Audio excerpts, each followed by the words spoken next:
Hello everyone, my name is Chris, and I've been playing D&D since I was 12, and I have been a DM for 15 of those 17 years. I currently stream every Wednesday for Adventurers League at Cape Fear Games, and Thursday at Cape Fear Games for my homebrew session, The Lost Pages of Shiraz. Today we are taking on a couple of questions that were actually asked of me back in November after I posted on Cape Fear Games about it. These questions come from Miss Amanda Miller. We're going to start with number 1. Each question is actually a 2-part question, which we will also get into each one individually. First part of this question: which classes are the most difficult for you to DM, and what are your tips for them? Now, I have to preface this and say that I don't have a class that I don't like, but I will say that there are some difficulties when DMing for these classes or DMing for new players who are looking to get into these classes for the first time. And the one that I have to say that just tops the list every single time, that is rogues. Now, this isn't to say that I dislike rogues. I've actually seen a couple of them that are played really well. Some of them played to the point where they rival characters like Ezio and Altair from Assassin's Creed. We'll come back to those examples later because those are really good rogues to take advantage of. Most new players who get into the rogue class usually come right off of Skyrim, where they basically steal everything front, right, and center in order to get more gold or to get into the feel of being a rogue. They tend to see a rogue as little more than a thief and pickpocket and don't see the nice silver lining of being a rogue. Now, some rogues, like the thief subtype, are usually just generally thieves, pretty good at pickpocketing, pretty good at scaling walls, and being a general hide in the shadows kind of individual. But a lot of people don't seem to get to the fact that rogues tend to be specialist classes, hit and run, sort of get in, get out, not hang around too long. They tend to be the kind of characters that don't stay in prolonged combat, but usually get a good couple of swipes in, which usually make a break.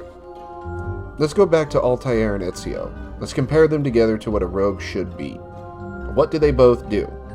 They gather information, they pickpocket only when they need to, they intimidate, they hide pretty dang well, and they only kill, unless you're being chased by the guards relentlessly, they only kill when they absolutely have to, and they're really good at getting opportunity strikes in.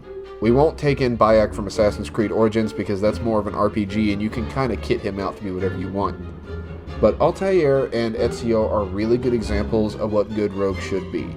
They're very secretive, they're very slinky, they get their sneak attacks anytime they want, and they don't stay in prolonged combat for too long, and they're not kleptomaniacs. That is a problem with rogues. They tend to be kleptomaniacs if they're new players. So, what are my tips for DMing these difficult classes, or at least DMing with some new players who are brand new to D&D and decide to go for the rogue class? My biggest piece of advice is get with them during character creation. Let them know that the rogue isn't just a kleptomaniac murder house. Let them know that they're secretive, they're sly, they're quick, and at the same time, they're really good for eavesdropping. They don't make a lot of noise, they don't make a lot of huss and fuss, they tend to stick to the shadows, and it's best for the players to amplify on those abilities and use them to their advantage, not just for themselves, but for the party dynamic as well. On to the next half of this question. What are your favorites to have in your parties and why? Well, honestly, my absolute favorite class to have in any D&D group, and it's usually because the party ends up needing a character like this, or at least a class like this, clerics. Clerics, right out the gate, come equipped with their own backstory, their own motivations, their own character flaws, everything they need to be a good cleric. And because of their god choices, and often for the domains they choose, they come equipped with their own reasons for roleplay, their own interactions with NPCs and monsters and enemies. With several different archetypes and several different domains available to them, clerics can be just about anything they want to be with any capability or any proficiency they want. They are essentially a Swiss Army knife of capability. And they tend to be the best healers in the game, which is also pretty nice. On to the next question. What loot items are must-haves to give to your players, and which derail campaigns or are generally OP? First, let's do the must-haves. We're not going to include anything like gold or gems or maps or what have you. We're going to include special items, things that will generally help them along the way rather than just straight up money. Generally, the most wanted and most used items to give to your players, especially early on, tend to be just standard weapons that have a +1, +2, +3 modifier. And you want to be very restrictive with the kind of modifiers you put on these weapons. These weapons will almost invariably benefit them, because more often than not, that +1, +2, +3 is typically magical, which can overcome a lot of damage resistances for monsters that have resistance to most physical damage. One of the ones this will certainly help out with, and is one that you really need to be careful with throwing at your players, any kind of lycanthrope, for instance a werewolf, who have immunity to anything other than magic and silver. Now, yeah, you can always just give them a silvered weapon, but the silvered weapon will not have as much versatility as the magic weapon. Giving them a +1 or +2 magic weapon is a pretty good thing to give them early on, because you can guarantee that they're going to have that weapon for a long time until something better comes along, which usually takes the form of a named weapon or something that has a +2 or +3 or any kind of modifier above what they currently have. On to the second part of this question, those items that can derail campaigns or are generally OP. Now, there are two items that I will never put in my campaigns for different reasons, but both of them can derail a campaign and can make things difficult for players as well. The one item that will derail campaigns is the Deck of Many Things. That deck can destroy players, can give them everything they've ever wanted, can ruin their experiences, and can ruin the story for them in some degree by having them ask a DM a question that they must answer honestly. That kind of thing just makes the entire campaign so much more difficult for the DM, because it makes their players either overpowered, sucks away a level, kills them, changes their alignment, or gives them spoilers for the upcoming story. That kind of thing really ruins the game for both the DM and players, even though it might seem like a benefit at the time. Rest assured, it kills the game for everybody. And the next item that can usually ruin a game for players and DMs is the Bag of Holding. Now, hear me out. The Bag of Holding is a very useful and very carefully created item. It has plenty of benefits as well as some negatives that come with it, given that it has a limited space. Here is the reason why I have gone at length with my players, why I will never include this in any of my games.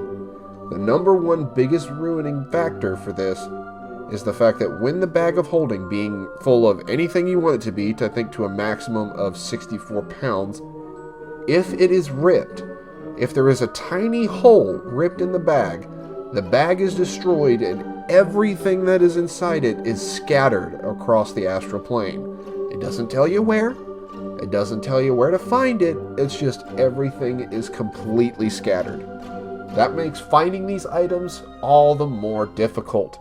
So it can totally destroy everything you have, being potions, magic items, scrolls, things you wanted to keep in your bag, just so you don't have to worry about it.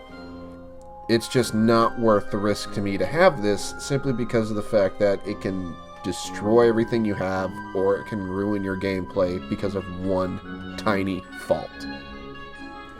Now on to the next question, which is also two-part, as are the rest of them. What are some things that seem like a good idea from the DM's perspective, but are loathsome to the players? As a DM, I can list 3 monsters that top this list and give them no explanation, because DMs and players will know exactly what I am going to tell you about them. Gelatinous cubes, or any kind of ooze for that matter, rust monsters, and mimics. Now, as a DM, these things are fun to put in strictly for the fact that they force your players to come up with new tactics, new combat styles, can really change up how they play their game. Players hate these things because 9 times out of 10, they'll either ruin their mental faculties or they'll ruin their equipment, which both kind of go hand in hand with having a good time, especially in any kind of dungeon you happen to get yourself into. Now, for the other side of that coin, what are some things that seem like a good idea for players' perspective, but are loathsome to DMs? I'm just going to say this one line. I'm going to give a short description because it gives me a brain aneurysm every time I think about it. The line, "It's what my character would do." Let me just say this now. I understand that your character is supposed to be a real person with feelings, emotions, tendencies, opinions, what have you. But if what you are going to do is going to come in the way of the rest of the party and it's going to make everybody grief for the next 3 hours, don't do it. The next time I hear somebody say, it's what my character would do, I'm going to have a beholder just pop out of the ground and turn you to dust because it's what a beholder would do. It's essentially the same thing. I swear, some things just give me a headache. Thanks for watching, and thank you Amanda Miller for your questions. Got a few you want to ask? Need some DM or general D&D advice? Leave a comment and I will answer to the best of my ability. You guys can catch me on the Cape Fear Games Twitch channel on Wednesday at 6:30 for Adventurers League, as well as on Thursday at 7 p.m. for the Lost Pages of Shiraz, my homebrew campaign. Until next time, may all your rolls be a crit success.